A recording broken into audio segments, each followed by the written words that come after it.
তো বন্ধুরা, বর্তমান সময়ের যা পরিস্থিতি, মার্কেটে ডিগ্রি অনেক আছে বাট চাকরি কিন্তু নেই। আর ম্যাক্সিমাম মানুষ সেই ডিগ্রি নিয়ে চাকরির পেছনে দৌড়াচ্ছে।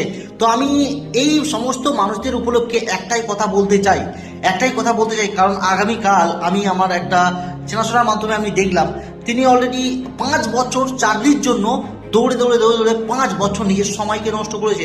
আর সেম প্রসেসে আরও একজন ভাইকে আমি দেখলাম, তিনি চাকরির পেছনে না দৌড়ে এই 5 বছর ছোট্ট একটা বিজনেস স্টার্ট করেছিলেন, একটা কাপড়ের বিজনেস স্টার্ট করেছিলেন একটা লোন নিয়ে, সেখান থেকে আজকে একটা বেটার জায়গায় চলে গেছে। তো বন্ধুরা, একটাই কথা বলবো, পরিশ্রম যদি করতে পারেন সফলতা অবশ্যই পাবেন। তো আপনি যদি মনে করেন এখনকার সময়ে অনেক কিছুই প্রসেস আছে যেখান থেকে আপনি বাড়ি থেকে মোবাইল ফোনের মাধ্যমেও কাজ করতে পারবেন, কারণ এখনকার সিস্টেমই হয়ে গেছে টেকনোলজির উপরে। আপনি যদি মনে করেন বাড়ি থেকে মোবাইল ফোনের মাধ্যমে অনেক কিছুই আছে, কাজ করতে পারবেন। সবার ফার্স্ট সে সিস্টেম, সে প্রসেস আপনি জানুন, শিখুন, তারপর কাজ শুরু করুন, তো অবশ্যই আপনি পারবেন।